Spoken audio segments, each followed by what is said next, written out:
Alright guys, we're doing some coon trapping today. Coming up on the first two sets here, we got a bunch of conda bears, a bunch of corn over here, a bunch of old barns and stuff over here where the coon are coming in. Culvert sets between barns and woods to transitioning to corn. About the best set you can possibly make. So coming up on some conda bears right now. Yep, what do we say? There's a good trail running right through here. I double set it with another conda bear. That one we didn't get, but this one right here hit on a nice coon. That is a big coon. That's probably a good 15-pounder right there. So gonna get him in the truck and keep moving. What do you think? What? What do you think about trapping? Good. What? Where he is? Where? All right, you guys are doing a little muskrat trapping now. And I said this once in the last video I made last year. Culvert is a trapper's best friend. This is a little guy.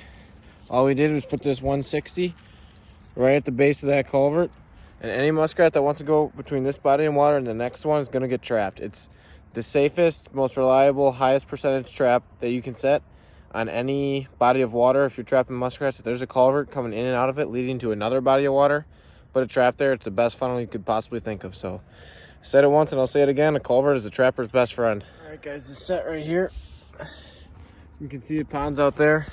Then right back in here is the only kind of cattails on the pond. And I'll show you right now. You can see there's a trail that they were going up underneath these cattails. And it's actually hollowed out underneath all these things, I could tell. So they're kind of probably coming up here and eating. It's the only, well, these aren't cattails, these are like pencil weeds, but it's the only type of vegetation like this in the entire pond. So I figured muskrats were gonna be over here eating them. So we gotta put a 160 right on the, there was a trail, and there still is a trail right here leading up underneath. What do you know, we got one. Muskrats are so active. You know, any vegetation like this you think they might be eating on, look for a trail, set a trap. If they're not using it, you don't catch one, but a lot of the times you'll be surprised by how effective that can be. Just setting up on, you know, little trails that aren't even leading up to banked ends.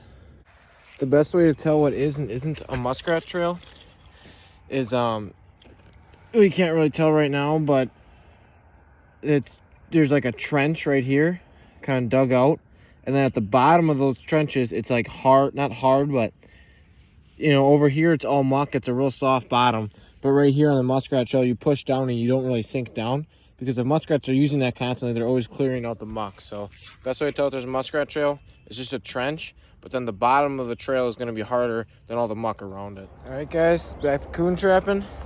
Cornfield over here, barn over there, same place we got our coon yesterday.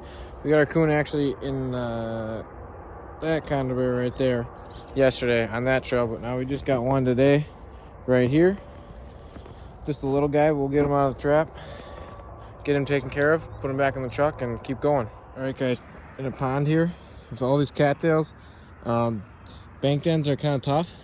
The easiest set to set in a pond like this is a floater set. There was a couple more carrots on here, but you put some carrots on here, foothold here, foothold here. Probably the best option's a 1.5. You want a little heavier trap so it weighs them down once they jump in the water. But just carrots there and footholds on the platform to get up. You know, they get caught in it, they jump in the water, and that's it. So got a nice muskrat here, probably the biggest one of the day. In order, if you want to make these the most effective, put these floaters out a week before with a bunch of carrots on there so they get used to hopping up on them. But you don't have to do that. Like I say, it's the easiest set.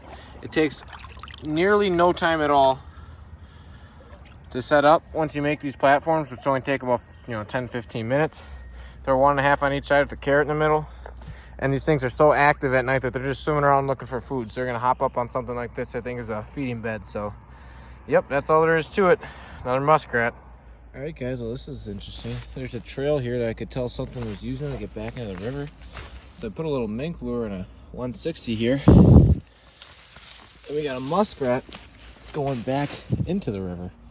He wasn't even coming out of the river, so I don't know where he was coming from, but he's going back into the river, and he's probably my biggest one of the year, so that's sweet. Get him in the truck and keep going. All right guys, what did I say? Well, cornfield on one side, woods on the other. Right there, it's probably the biggest one of the season.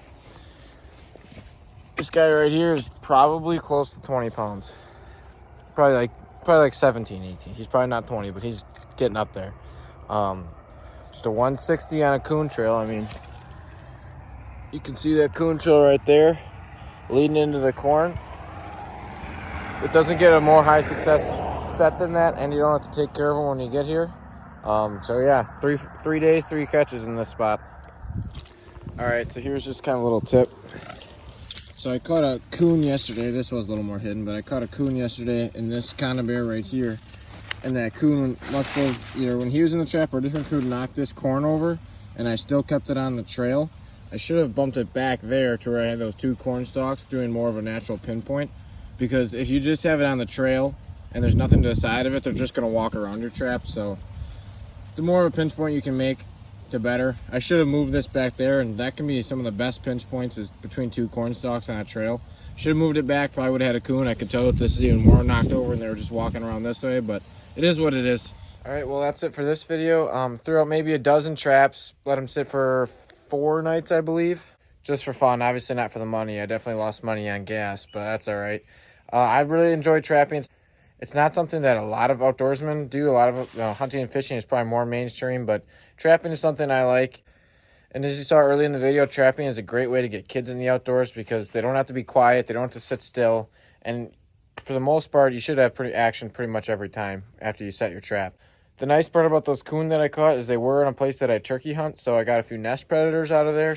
Trapping is also good for land management, especially now that a lot of guys aren't trapping. So the raccoons, coyotes, fox, all the predators, their population is just growing and growing and growing because no one's trapping them for money. So on those places where you like to deer and turkey hunt, it's good to get out and trap those places too. It's not only good for your property, but it's also really fun. So hope you enjoyed the video, and we'll see you in the next one.